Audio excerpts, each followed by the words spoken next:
All right, hello. This is Ross Vertel, fifth reader on the forums.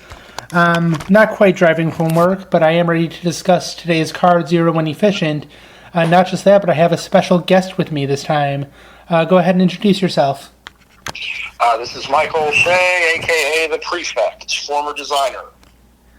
Yeah, today's card is Zero One Efficient, our third binder. And I've got to say, I love this card's game text. Like, being able to remove 4 dilemmas from your pile, that just lets us put risk back into making your dilemma pile.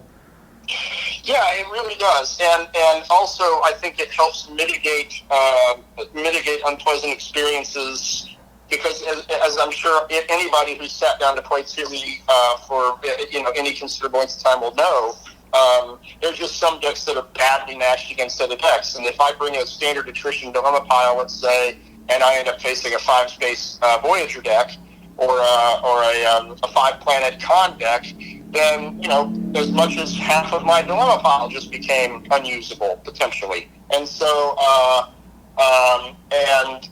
with a card like a Binar in hand, this particular Binar, 0-1, it lets me get rid of some of the junk and sort of smooth out the dilemma pile or make it more competitive anyway. And I think that goes a long way towards enhancing the gameplay experience. Yeah, more risk in dilemma piles is definitely something that we want to encourage. My only concern is against Terok Nor, and you're about as an expert in Terok Nor as we can get. If you're sitting across the table from someone that's playing Terok Nor, are you going to take 4 dilemmas out of the pile? Probably not.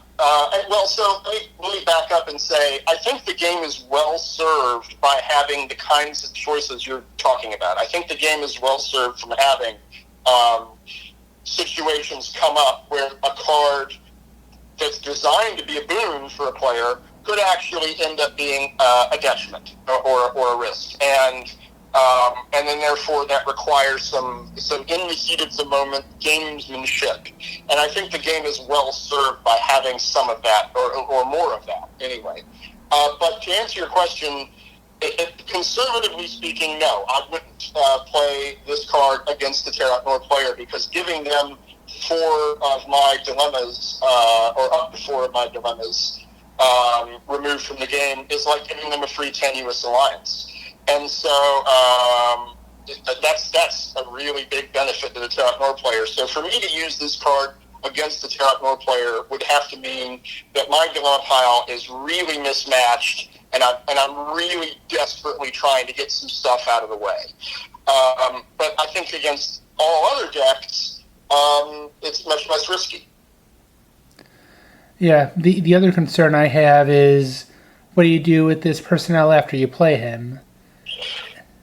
Well, I think then it all becomes about how you're building your deck. He's a 1-cost personnel with a staffing icon and decent cunning.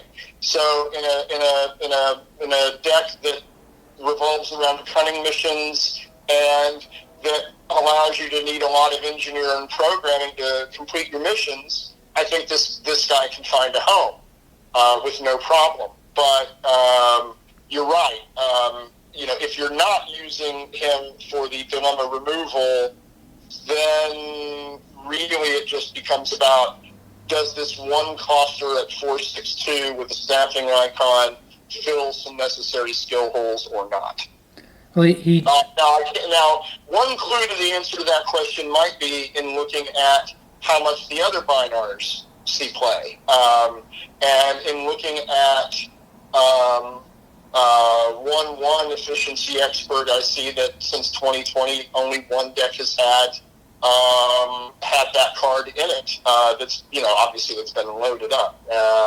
And then for 0-0, I see 2 decks that have had that card since 2020. Now, how accurate an assessment is that of these cards' overall gameplay usefulness? Well, 2020 and 2021 were COVID, so who knows? But I think that it might get you a little way towards figuring that out. Yeah, good thoughts. Thank you very much.